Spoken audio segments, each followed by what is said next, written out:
Hello everyone and welcome to content with cars. നമ്മളിപ്പോൾ ബാംഗ്ലൂരാണുള്ളത്. പുതിയ കിയ സീറോ CV ഓടിക്കാൻ വേണ്ടി വന്നതാണ്. ഇന്നിപ്പോൾ ഒരു EV വാങ്ങാന്ന് പറഞ്ഞാൽ കല്യാണം കഴിക്കണ പോലെയാണ്. നമ്മൾ ഇതിലും നല്ല വരട്ടെ കുറച്ചായാലും കൂടി വെയിറ്റ് ചെയ്യാന്ന് പറഞ്ഞാൽ അങ്ങനെ കാത്തിരിക്കലേ ഉണ്ടാവുള്ളൂ. മൊബൈൽ ഫോണിൻ്റെ ഒക്കെ കാര്യം പറഞ്ഞ പോലെ അടുത്ത കൊല്ലത്തെ മോഡൽ ഇതിലും നല്ലതായിരിക്കും, പിന്നത്തെ കൊല്ലം അതിലും നല്ലതായിരിക്കും എന്നൊക്കെ പറഞ്ഞ് നമ്മൾ കാത്തിരിക്കും. അതിലും നല്ലതാണ് നമുക്ക് ഇപ്പോൾ അക്സെപ്റ്റബിൾ ആയിട്ടുള്ള പോലത്തെ ഒരെണ്ണം മേടിക്കൽ. And you can start your fuel saving right from there. And കല്യാണം പോലൊന്നുമല്ല ഇത്. നമുക്ക് ഇഷ്ടമായില്ല എന്നുണ്ടെങ്കിൽ ഒരു 3 വർഷം കഴിഞ്ഞിട്ട് റിട്ടേൺ ചെയ്യാനുള്ള ഒരു ഓപ്ഷനും കൂടി കിയ തരുന്നുണ്ട്. They have a buyback scheme announce. 3 years കഴിഞ്ഞിട്ട് they will pay about 80% of the price. Original കാറിൻ്റെ പ്രൈസ് അവർ തിരിച്ചു തരും എന്നാണ് പറയുന്നത്, which is a killer deal. കാരണം പലർക്കും പേടി ഇലക്ട്രിക് കാർ മേടിച്ചു കഴിഞ്ഞാൽ ഇതിൻ്റെ റീസെയിൽ വാല്യൂ ഭയങ്കര കുറവായിരിക്കും, അത് കഴിഞ്ഞാൽ ചിലപ്പോൾ വെറുതെ കൊടുക്കേണ്ടി വരും എന്നൊക്കെ ഒരു തോന്നലാണെങ്കിൽ ഈ ഒരു വണ്ടിയുടെ കാര്യത്തിൽ ആ ഒരു ആശങ്ക വേണ്ടാന്നാണ് കിയ പറയുന്നത്. അതിൻ്റെ സ്കീമും ബാക്കി ഡീറ്റെയിൽസൊക്കെ ഇത് കഴിഞ്ഞിട്ട് ഞാൻ പറയാം. പക്ഷേ this is where we are right now. ഇപ്പോൾ നിങ്ങൾക്ക് ഒരു EV വാങ്ങണം എന്നുണ്ടെങ്കിൽ this is one of the best options in the market right now. നമ്മളിപ്പോൾ നെക്സോണും വിൻസറും ആ ഒരു സെഗ്മെൻറ്റ് ലീഡ് ചെയ്യുകയാണെങ്കിൽ this car has the potential to change that. Styling ആണ് ഇതിൻ്റെ പലരും കുറ്റമായിട്ട് പറഞ്ഞിരുന്നത്. പക്ഷേ ഇപ്പോൾ നല്ലൊരു EV നമുക്കൊരു 13.5 lakhs തൊട്ടിട്ട് കിട്ടുമ്പോൾ ഐ തിങ്ക് സ്റ്റൈലിംഗ് കുറച്ച് കുഴപ്പമില്ല എന്നൊക്കെ ആൾക്കാർ വിചാരിക്കും. കേരളമായിരിക്കും ഇതിൻ്റെ ഏറ്റവും വലിയ ലീഡിങ് മാർക്കറ്റ്. കാരണം നമുക്കെപ്പോഴും സ്റ്റൈലിങ്ങിനപ്പുറം നമുക്ക് ആ ഒരു വണ്ടിയുടെ ക്വാളിറ്റീസ് കാണാനുള്ള ഒരു കഴിവ് നമുക്ക് മലയാളികൾക്കുണ്ട്. ഇഗ്നിസ് ഫോർ എക്സാമ്പിൾ കേരളത്തിലാണ് ഏറ്റവും കൂടുതൽ വിറ്റിരുന്നത്. അപ്പോൾ അതുകൊണ്ട് അങ്ങനെയുള്ളൊരു പൊട്ടൻഷ്യൽ ഉള്ളൊരു മാർക്കറ്റാണ്. And this car has the potential to win there. Styling കുഴപ്പമൊന്നുമില്ല, കുറച്ചൊരു അഡ്വഞ്ചർസ് ആയതുകൊണ്ട് ഒരു മാസ് മാർക്കറ്റിന് ഉദ്ദേശിച്ചുള്ള വണ്ടിയല്ല. എനിക്ക് ഡിസൈൻ ചോയ്സ് ഇഷ്ടമില്ലാത്തത് ഹെഡ് ലൈറ്റ്സും ടെയിൽ ലൈറ്റ്സ് ഒക്കെ കോർണേഴ്സിലാണ്, which is very easy to get damage. നമ്മൾ പലപ്പോഴും ട്രാഫിക്കിലൊക്കെ ഏറ്റവും കൂടുതൽ ബംപ്സും സ്ക്രേപ്പും കിട്ടുന്ന സ്ഥലത്താണ് കൊണ്ടുവന്ന ഹെഡ് ലൈറ്റ്സും ടെയിൽ ലൈറ്റ്സും വെച്ചേക്കണമെന്നുള്ളതാണ്. എക്സ്പെൻസീവ് ആണ് ഈ പറഞ്ഞ കമ്പോണൻസ്. കുഴപ്പമൊന്നുമില്ല, ഇൻഷുറൻസിലൊക്കെ മാറാം. പക്ഷെ എന്നാലും ഒരു റിസ്കി പൊസിഷനിലാണ് അതിരിക്കുന്നത്. ഐസ് വേർഷനായിട്ട് വ്യത്യാസം നോക്കുകയാണെങ്കിൽ ആ ലോവർ എയർ ഡാമിൻ്റെ ഭാഗത്തുള്ള അപ്പർ ഗ്രില്ല് ഇതിൽ ഇത്തിരി കൂടി ചെറുതാണ്. മറ്റേതിൽ കുറേ കൂടിയും വലിയൊരു ഗ്രില്ലായിരുന്നു. ഇതിനത്രയും കൂളിംഗ് ആവശ്യമില്ലാത്തതുകൊണ്ട് അവർ ഇത്തിരി കൂടി ഒന്ന് ചെറുതാക്കിയതാണ്. അതുപോലെ തന്നെ ചെറിയ മാറ്റങ്ങളൊക്കെ കാരണം കോഎഫിഷ്യൻ്റ് ഓഫ് ഡ്രാഗും കുറഞ്ഞിട്ടുണ്ട്. 0.35 എന്നുള്ളത് 0.34 ആയിട്ടുണ്ട്. മൈനർ ചേഞ്ച് ആണ്, ബട്ട് സ്റ്റിൽ എ ചേഞ്ച്.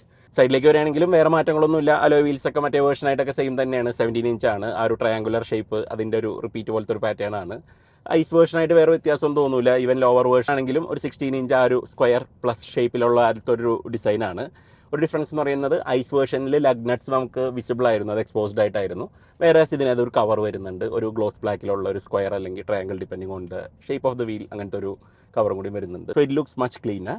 വേറൊരു ഡിഫറൻസ് ഉള്ളത് റൂഫ് റെയിൽസ് ആണ്. ഇതിൽ കുറച്ചും കൂടി എയറോഡൈനാമിക് ആക്കാൻ വേണ്ടിയിട്ട് അതിൻ്റെ സെൻറ്റർ പാർട്ട് ബ്ലോക്ക് ഓഫ് ചെയ്ത് കളഞ്ഞിട്ടുണ്ട്. മറ്റേതിൽ ശരിക്കും ആക്ച്വൽ റൂഫ് റെയിൽസ് പോലെയാണ്, നമുക്ക് എന്തെങ്കിലുമൊക്കെ ടൈ ചെയ്യണമെങ്കിലൊക്കെ പറ്റുമായിരുന്നു. ഇത് കുറച്ചും കൂടിയും ഒരു ലുക്കിന് വേണ്ടിയിട്ടുള്ള പോലത്തെ ഒരു റൂഫ് റെയിൽസ് ആണ്. വെയിറ്റ് ഡിഫറൻസ് ഏകദേശം ടോപ്പ് എൻഡ് DCT ആയിട്ടൊരു 250 കിലോസോളം കൂടുതലാണ്. അപ്പോൾ അതുകൊണ്ട് സസ്പെൻഷനൊക്കെ കുറച്ചും കൂടി ഒന്ന് റീവർക്ക് ചെയ്തിട്ടുണ്ട് ഈ ഒരു EVക്ക് വേണ്ടിയിട്ട്. അതർ ദാൻ ദാറ്റ് വേറെ വലിയ വ്യത്യാസങ്ങളൊന്നുമില്ല. അണ്ടർ ബോഡി ട്രേ ഒക്കെ കുറച്ചും കൂടി ഒന്ന് മാറ്റിയിട്ടുണ്ട്, കുറേ കൂടി എയറോഡൈനാമിക്സ് ബെറ്റർ ആക്കാൻ വേണ്ടിയിട്ട് എന്നുള്ളതല്ലാണ്ട് it's more or less the same. ഉള്ളിലേക്ക് വരികയാണെങ്കിൽ നമുക്ക് വളരെ ഫെമിലിയർ ആയിട്ടുള്ള ഡാഷ്ബോർഡൊക്കെ തന്നെയാണ്. മെറ്റീരിയൽസും ട്രിംസൊക്കെ കുറച്ച് മാറിയിട്ടുണ്ടെന്നുള്ളതാണ്. ഇപ്പോൾ ഈ ഒരു സിൽവർ കളറിലുള്ള ആ ഒരു ലൈൻസ് ഇട്ട ആ ഒരു ട്രിം ഇതിൽ മാത്രം ഇപ്പോൾ പുതിയതായിട്ട് വന്നതാണ്. പക്ഷേ ബാക്കിയെല്ലാം വളരെ ഫെമിലിയർ ആണ്. നമുക്ക് 2 12.3 inch സ്ക്രീനുകൾ ഡ്രൈവറിനും ഇൻഫോർടൈൻമെൻറ്റിനും വേണ്ടി കിട്ടുന്നുണ്ട്. അതിൻ്റെ നടുക്ക് നമുക്ക് ഈ ഒരു ചെറിയ ക്ലൈമറ്റ് കൺട്രോളിന് വേണ്ടിയിട്ട് മാത്രമുള്ളൊരു വേറൊരു ഡിസ്പ്ലേയും കിട്ടുന്നുണ്ട്. അവരിതിനെ ട്രിനിറ്റി ഡിസ്പ്ലേ എന്നാണ് വിളിക്കുന്നത്. നല്ല ഡിസ്പ്ലേ ആണ്, നല്ല കോൺട്രാസ്റ്റ് ഒക്കെ വളരെ നല്ലതാണ്. ബ്ലാക്ക് തീമും ഇതിൻ്റെ ഓവറോൾ വണ്ടിയുടെ കളർ തീമായിട്ട് മാച്ച് ചെയ്യുന്ന പോലത്തെ UI ഒക്കെയാണ് യൂസ് ചെയ്തേക്കുന്നത്, വിച്ച് ഈസ് റിയലി അപ്പീലിംഗ്. ഈ ഫിസിക്കൽ ബട്ടൺസ് കുറേ അധികം കൊടുത്തിട്ടുണ്ട്. വിൻസറിലൊക്കെ ഏറ്റവും വലിയ പലരുടെയും കംപ്ലയിൻറ്റ് എന്ന് പറയുന്നത് ഫുൾ ടച്ച് സ്ക്രീനിലാണ് ഓപ്പറേഷൻസ് എന്നുള്ളതാണ്. ഇതിലങ്ങനെയല്ല, സാധാരണ കൺവെൻഷണൽ ബട്ടൺസ് കൊടുത്തിട്ടുണ്ട്. വോളിയം കൺട്രോളൊക്കെ ഒരു നോബാണ്. ആൻഡ് AC-യുടെയും അതുപോലത്തെ ഉള്ള കൺട്രോൾസൊക്കെ വളരെ ലോജിക്കലി ലെയ്ഡ് ഔട്ട് ആയിട്ട് അതിൻ്റെ താഴെ കൊടുത്തിട്ടുണ്ട്, which is really good thing. അതിൻ്റെ താഴെ നമുക്ക് ഒരു ചാർജിങ് അറേ കൊടുത്തിട്ടുണ്ട്. You have 2 USB ports. അതിലൊരെണ്ണം 100 watts ആണ്. ഒരു 8 സ്പീക്കർ ഓഡിയോ സിസ്റ്റം ഉണ്ട്. ബാക്കിൽ സബ് വൂഫറൊക്കെ ഉണ്ട്. It sounds pretty decent. ഒരു മേജർ ചേഞ്ച് എന്ന് പറയുന്നത് ഈ ഒരു കൺസോളാണ്. സെൻട്രൽ കൺസോൾ കംപ്ലീറ്റ് ആയിട്ട് മാറിയിട്ടുണ്ട്. മറ്റേ ഇവിടെ ഒരു ഗിയർ സെലക്ടറൊക്കെ ആയിരുന്നെങ്കിൽ ഇപ്പോൾ ഇവിടെ ഒരു ഫ്ലോട്ടിംഗ് കൺസോളാണ്. അതിൻ്റെ ഉള്ളിൽ സ്റ്റോറേജ് സ്പേസ് കൊടുത്തിട്ടുണ്ട്. 2 കപ്പ് ഹോൾഡേഴ്സ് ഉണ്ട്. ഇവിടെയും നമുക്ക് സ്റ്റോറേജ് സ്പേസ് ഉണ്ട്. ഫ്രണ്ടിലൊരു വയർലെസ് ചാർജറിൻ്റെ സ്ലോട്ട് ഉണ്ട്. അത് കഴിഞ്ഞാൽ കംപ്ലീറ്റ് ആയിട്ട് ഇതുപോലെ ഓപ്പൺ ആയിട്ടുള്ള ഏരിയയാണ്. ഗിയർ സെലക്ടർ ഈ സൈഡിലേക്ക് മാറിയിട്ടുണ്ട്. നമ്മൾ ഹ്യുണ്ടായി കിയ എല്ലാത്തിൻ്റെ EVകളിൽ കണ്ട പോലെ ആ ഒരു സ്റ്റോക്കാണ്. സ്റ്റാർട്ട് ബട്ടണും അതിൽ തന്നെയാണ്. ഫ്രണ്ടിലോട്ടും ബാക്കിലേക്ക് ട്വിസ്റ്റ് ചെയ്ത് കഴിഞ്ഞാൽ ഡ്രൈവും റിവേഴ്സും സെലക്ട് ചെയ്യാം. പാർക്ക് അതിൻ്റെ സൈഡിൽ തന്നെയാണ്. അപ്ഹോൾസ്ട്രികളിൽ 3-4 ഓപ്ഷൻസ് വരുന്നുണ്ട്. നമുക്കിപ്പോൾ ഈ ഒരു ഐവറി ആൻഡ് ബ്ലാക്ക് ആണ് ഈ ഒരു വണ്ടിയുടെ കോമ്പിനേഷൻ വന്നേക്കുന്നത്. പക്ഷേ ഇതിൻ്റെ ഒരു എക്സ്ലൈൻ വേർഷന് ഒരു ഹണ്ടർ ഗ്രീൻ കളറിലുള്ള ഒരു ഇൻറ്റീരിയേഴ്സ് വരുന്നുണ്ട്. അതുപോലെ തന്നെ ഒരു ക്ലൗഡ് ബ്ലൂ എന്ന് പറയുന്ന ഒരു കളർ കോമ്പിനേഷനും കൂടി വേറൊരു വേരിയൻറ്റ് വരുന്നുണ്ട്. സ്റ്റിയറിംഗ് വീല് ഡിഫറൻ്റ് ആണ്. നമുക്ക് സാധാരണ വേർഷനിലും കുറച്ചും കൂടി ഒരു ഡിഫറൻ്റ് ആയിട്ടുള്ള ഒരു സ്റ്റിയറിംഗ് വീലാണ്. ഐ തിങ്ക് പുതിയ സെൽറ്റോസിലുള്ള സ്റ്റിയറിംഗ് ആണെന്ന് തോന്നുന്നു. സീറ്റ്സ് വളരെ ഹൈ സെറ്റാണ്. നമുക്ക് ഒരു വാൻ പോലത്തെ ഒരു ഡ്രൈവിംഗ് പൊസിഷനാണ്. നമുക്ക് നല്ല വിസിബിലിറ്റി ഒക്കെ ഉണ്ട്. ഇപ്പോൾ ഈ ഒരു വിൻഡോ ലൈനൊക്കെ വളരെ താഴെ ആയത് കാരണം you can see properly out of the car. Comfortable ആണ് സീറ്റ്സ്, നല്ല പൊസിഷനിങ് ഒക്കെയാണ്. പക്ഷേ എനിക്കിപ്പോൾ ഈ ഒരു മെറ്റീരിയൽ അത്ര ഇഷ്ടമായില്ല. ഇതിന് വെന്റിലേഷൻ ഫംഗ്ഷൻ കൊടുത്തിട്ടുണ്ട്, അതുകൊണ്ട് വലിയ കുഴപ്പമില്ല. പക്ഷേ അതർവൈസ് ഒരു ചൂട് തോന്നുന്ന പോലത്തെ ഒരു മെറ്റീരിയലാണ്. ഫോ ലെതറാണ്. ഡ്രൈവർ സീറ്റിന് ഇലക്ട്രിക്കൽ അഡ്ജസ്റ്റ്മെൻറ്റ് ഉണ്ട്. നമുക്ക് ഫോർവേഡ് അഡ്ജസ്റ്റബിൾ ആണ്. ഹൈറ്റ് അഡ്ജസ്റ്റ്മെൻറ്റ് നമ്മൾ മാനുവലി ചെയ്യണം. ബാക്ക് സീറ്റ്സിനും വെന്റിലേഷൻ കൊടുത്തിട്ടുണ്ട്. താഴത്തെ ഭാഗത്ത് അപ്പർ ബോഡിയിലില്ല, ലോവർ ഹാഫിൽ നമുക്ക് വെന്റിലേഷൻ ഉണ്ട്. പാൻഡ്രാമിക് സൺ റൂഫൊക്കെ കൊടുത്തിട്ടുണ്ട്. Cabin is really Airy. Back സീറ്റും നല്ല കംഫർട്ടബിൾ ആണ്. നമുക്കത് റിക്ലൈൻ ചെയ്യാം, അതുപോലെ തന്നെ വേണമെങ്കിൽ ഫോർവേഡ് ബാക്ക്വേർഡ് സ്ലൈഡ് ചെയ്യാം. സോ ഒരു നല്ല കംഫർട്ടബിൾ പൊസിഷൻ കണ്ടുപിടിക്കാൻ യാതൊരു ബുദ്ധിമുട്ടുമില്ല. നല്ല ലെഗ് റൂം ഉണ്ട്. സിറോസിൻ്റെ ഏറ്റവും വലിയ പ്രത്യേകത അതിൻ്റെ ബാക്ക് സീറ്റ് ആയിരുന്നു. ആ ഒരു എക്സ്പീരിയൻസ് അതുപോലെ തന്നെ ഈ ഒരു വണ്ടിയിൽ വെച്ചിട്ടുണ്ട്. ഫ്ലോറിൻ്റെ ഹൈറ്റ് കൂടിയിട്ടുണ്ട്. അബൌട്ട് ഒരു 1 സെൻറ്റിമീറ്ററോളം ഫ്ലോർ പൊങ്ങിയിട്ടുണ്ട്. പക്ഷേ എന്നാലും അണ്ടർ തൈ സപ്പോർട്ട് കാര്യമായിട്ട് എഫക്റ്റഡ് അല്ല. കുറച്ച് കുറവായിട്ട് നമുക്ക് മറ്റേ വണ്ടിയായിട്ട് കമ്പയർ ചെയ്യുമ്പോൾ തോന്നും. പക്ഷേ ഇൻ ഐസൊലേഷൻ വലിയ കുഴപ്പമില്ലാത്തൊരു ബാക്ക് സീറ്റാണ്. നമുക്ക് സ്ട്രെച്ച് ഔട്ടൊക്കെ ചെയ്തിരിക്കുകയാണെങ്കിൽ you can be really comfortable over there. സൈഡിൽ ബ്ലൈൻഡ്സ് ഒക്കെ കൊടുത്തിട്ടുണ്ട്. അതുപോലെ ചാർജിങ് പോർട്ട്സും AC വെൻസും ഒക്കെ കൊടുത്തിട്ടുണ്ട്. ബൂട്ട് സ്പേസിൽ മാറ്റമൊന്നുമില്ല. നമുക്ക് സീറ്റിൻ്റെ പൊസിഷൻ അനുസരിച്ചിട്ട് you can get up to 460 litres. നമുക്ക് ഇതിൻ്റെ ഡ്രൈവിംഗ് ബിറ്റ്സിലേക്ക് വരാം. നമുക്ക് 2 ബാറ്ററി പാക്സ് വരുന്നുണ്ട്. 42 kWh ബാറ്ററി പാക്കും വരുന്നുണ്ട്. 51.4 kWh ബാറ്ററി പാക്സും വരുന്നുണ്ട്. രണ്ടും ഫെമിലിയർ ആണ്. നമുക്ക് ക്രെറ്റ EVയിലും ക്ലാവിസ് EVയിലൊക്കെ കണ്ട പോലത്തെ ആ സെയിം സാധനങ്ങൾ തന്നെയാണ് ഈ ഒരു വണ്ടിയിലും കൊടുത്തേക്കുന്നത്. ഈ 2 ബാറ്ററി പാക്സിനും 2 മോട്ടോർ ഔട്ട്പുട്ട്സ് ആണ് വരുന്നത്. ചെറിയ ബാറ്ററി പാക്കിന് 133 bhp, വലിയ ബാറ്ററി പാക്കുള്ള മോഡലിന് 170 bhp ആണ് മോട്ടോർ വരുന്നത്. ടോർക്ക് ഓൾമോസ്റ്റ് സെയിം ആണ്. 255 Nm ടോർക്ക് തന്നെയാണ് രണ്ടിനും. ഒരു പെർമനൻറ്റ് മാഗ്നറ്റ് സിങ്ക്രണസ് മോട്ടറാണ് ആൻഡ് ഫ്രണ്ട് മൗണ്ടഡ് ആണ്. അപ്പോൾ അതായത് ഫ്രണ്ട് വീൽ ഡ്രൈവും ആണ്. സിംഗിൾ സ്പീഡ് ഗിയർ ബോക്സ് വഴിയാണ് ഓപ്പറേറ്റ് ചെയ്യുന്നത്. ഇതിൻ്റെ റേഞ്ച് കിയ ക്ലെയിം ചെയ്യുന്നത് 443 km ആണ് ചെറിയ ബാറ്ററി പാക്കുള്ള വണ്ടിക്ക്. വലിയ ബാറ്ററി പാക്കുള്ള വണ്ടിക്ക് 526 km ആണ്. ആദ്യമായിട്ടാണ് ഈ ഒരു സെഗ്മെൻറ്റിൽ ഒരു വണ്ടിക്ക് ഒരു 500 km പ്ലസ് റേഞ്ച് കിട്ടുന്നത്. And I think that's really impressive. ഇതിൻ്റെ ലോവർ വേർഷനാണ് എനിക്ക് ഏറ്റവും നന്നായിട്ട് തോന്നുന്നത്. 13.46 lakhs എക്സ് ഷോറൂം ഉള്ള ആ ഒരു വണ്ടി ഒരു 14 lakhs നമുക്ക് ആ ഒരു വണ്ടി മേടിക്കാൻ പറ്റും. And you get about 300-400 km range. അപ്പോൾ ഒരു സിറ്റി കാർ എന്നുള്ള രീതിയിലൊക്കെ വേണമെങ്കിൽ നല്ലൊരു ഓപ്ഷനാണ്. ഇതിൻ്റെ ഹയർ വേർഷൻസിലൊക്കെ പോകുമ്പോഴത്തേക്കും വില 20 ലക്ഷമൊക്കെ കിടക്കും. അപ്പോഴേക്കും നമുക്ക് ആ ഒരു സിയറൊക്കെ പോലത്തെ വണ്ടികൾ മേടിച്ചുകൂടെ, കുറേ കൂടി പവർഫുൾ വണ്ടി വേണം എന്നൊക്കെ ഉള്ളൊരു തോന്നൽ നമുക്ക് ഉണ്ടാവും.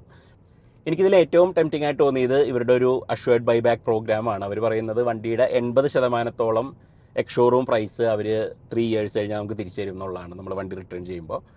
അതിന് നമ്മൾ ആദ്യം തന്നെ ആ ഒരു ABB സ്കീമിൽ രജിസ്റ്റർ ചെയ്യണം. അതിനൊരു 33,000 കോസ്റ്റ് ഉണ്ട്. അതിപ്പോൾ ഈ ഒരു September 30th വരെ എങ്ങാണ്ടുള്ള ഒരു ഓഫർ. പക്ഷേ അത് കഴിഞ്ഞാൽ നമുക്കൊരു 10,000 km വരെ ഒരു വർഷം ഓടിക്കുന്ന ഒരാളാണെന്നുണ്ടെങ്കിൽ 3 years കഴിയുമ്പോൾ ഒരു 30,000 km ഒക്കെ ആകുമ്പോഴത്തേക്ക് you can return it to Kia and they will pay you up to 80% of the car's price. നല്ലൊരു സ്കീമാണ്. നമ്മളിപ്പോൾ ഒരു 18 ലക്ഷം രൂപയുടെ ഒരു വേരിയൻ്റാണ് മേടിക്കണമെങ്കിൽ ഒരു 14-14.5 ലക്ഷം രൂപയോളം നമുക്ക് തിരിച്ചു കിട്ടും. And that's A really good deal. നമുക്ക് വണ്ടിയുടെ റീസെയിലിനെ കുറിച്ചാണ് പലർക്കും ഇലക്ട്രിക് കാർ മേടിക്കുമ്പോൾ ഒരു പേടി, ഇത് വിറ്റ് കഴിഞ്ഞാൽ പകുതി കാശ് പോലും കിട്ടില്ല എന്നുള്ളത്.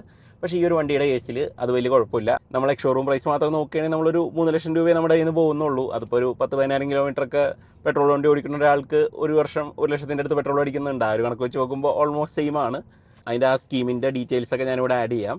പക്ഷേ that alone is a good reason to buy this car. ഇനിയിപ്പോൾ ഈ വണ്ടി നിങ്ങൾക്ക് പെട്ടെന്ന് കൊടുക്കേണ്ട, കുറേ നാൾ കൂടി കീപ്പ് ചെയ്യണം എന്നാണെങ്കിൽ ഇതിന് 15 years ബാറ്ററി വാറണ്ടിയും കൊടുക്കുന്നുണ്ട്, വിച്ച് ഈസ് റിയലി ഗുഡ്. പലർക്കും NMC ബാറ്ററികൾ ചെറിയൊരു ടെൻഷനാണ്, ഇത് കുറേ നാൾ ലാസ്റ്റ് ചെയ്യോ ഡീഗ്രഡേഷൻ ഉണ്ടോ എന്നുള്ളതൊക്കെ. ആ ഒരു പേടിയും കൂടി ഈ ഒരു കാരണം കൊണ്ട് മാറ്റി നിൽക്കാം എന്നുള്ളതാണ്. ഇന്നലെ അവരെ ക്ലാവിസ് മേടിച്ചവരൊക്കെ ചിലപ്പോൾ നാളെ കരയും. ആൻഡ് ഐ തിങ്ക് അവർക്കും കൊടുക്കും എന്തെങ്കിലും ഒരു അഡീഷണൽ കോസ്റ്റിൽ. നമുക്കിനി ഇത് ഓടിക്കാൻ എങ്ങനെയാണെന്നുള്ളത് നമുക്ക് നോക്കാം. Actually handling is pretty decent. നമുക്ക് ഫാസ്റ്റായിട്ടൊക്കെ ഓടിക്കാനൊക്കെ ഒരുവിധം ഫണ്ണൊക്കെയാണ്. Brakes are really good. ടയറൊക്കെ നല്ല രീതിയിലുള്ള ഗ്രിപ്പ് ഉണ്ട്. എനിക്ക് സിറോസ് ഐസ് വേർഷൻ അത്ര ഇഷ്ടമല്ലായിരുന്നു, പക്ഷേ this EV drives really well. Brakes are really strong. അതുകൂടാണ്ട് നമുക്ക് വേണമെങ്കിൽ ഈ ഒരു പാഡിൽസ് വെച്ച് പുള്ള് ചെയ്തിട്ട് മാക്സിമം റീജനും ചെയ്യാം.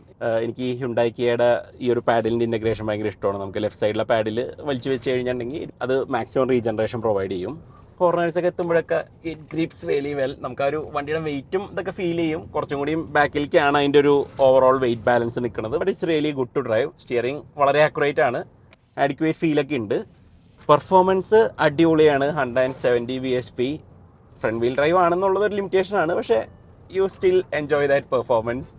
കിയ ക്ലെയിം ചെയ്യണത് 0 to 100 8.1 seconds ആണ്. And this is fast enough for most people. നമുക്ക് ഇത്രയും ഡൈനാമിക്സ് തന്നെ ഈ ഒരു ഫ്രണ്ട് വീൽ ഡ്രൈവ് വണ്ടിയിൽ അവർ കൊടുത്തു എന്നുള്ളത് നല്ലൊരു കാര്യമാണ്. ടയറിൻ്റെ ഗ്രിപ്പൊക്കെ വളരെ നല്ലതാണ്. അതുപോലെ തന്നെ body control is really tight. നമുക്ക് വലിയ ബോഡി റോളൊന്നും ഇല്ല, because the battery pack is mounted very low. വണ്ടിക്ക് നല്ലൊരു ബാലൻസ് ഉണ്ട്. എനിക്കിതിൽ ഇഷ്ടമാവാത്തത് ഇതിൻ്റെ റൈഡ് ക്വാളിറ്റിയാണ്. കുറച്ചൊരു സ്റ്റിഫ് എഡ്ജ് ഉണ്ട് ചില സമയത്തൊക്കെ. നമുക്ക് ബംസൊക്കെ ഹാൻഡിൽ ചെയ്യുന്ന സമയത്ത് സിറ്റിയിലൊക്കെ ഓടിച്ചപ്പോൾ സ്പീഡ് ബ്രേക്കേഴ്സും ഒക്കെ ഒരിത്തിരി ഒരു ഫേം എഡ്ജ് നമുക്ക് ഫീൽ ചെയ്യുന്നുണ്ടായിരുന്നു. പക്ഷേ ഇറ്റ്സ് സ്റ്റിൽ ഗുഡ്. ഒരു ഡിസ്കംഫർട്ടിങ് രീതിയിലൊന്നല്ല, ഇറ്റ്സ് ഡീസെൻറ്റ് ഇനഫ്. അപ്പോൾ അതൊക്കെയാണ് പുതിയ സീറോ CVയുടെ പ്രത്യേകതകൾ. നിങ്ങൾക്ക് ഈ വണ്ടി ഇഷ്ടമായോ എന്നുള്ളതും, ഇപ്പോൾ നിങ്ങൾ ഈ ഒരു പ്രൈസ് റേഞ്ചിൽ ഒരു വണ്ടി വാങ്ങിക്കുകയാണെങ്കിൽ നിങ്ങളിത് കൺസിഡർ ചെയ്യുമോ എന്നുള്ളതും, അല്ലെങ്കിൽ ഇതിൻ്റെ കോമ്പറ്റീഷൻ ഏതാണ് നിങ്ങൾ കൺസിഡർ ചെയ്യുക എന്നുള്ളതും, നിങ്ങൾക്ക് ഇതിൻ്റെ സ്റ്റൈലിംഗ് ഇഷ്ടമാണോ എന്നുള്ളതൊക്കെ ഒന്ന് കമൻസിൽ അറിയിക്കുക. നമുക്ക് മറ്റൊരു വീഡിയോ ആയിട്ട് വേറൊരു ദിവസം കാണാം. Thanks for watching.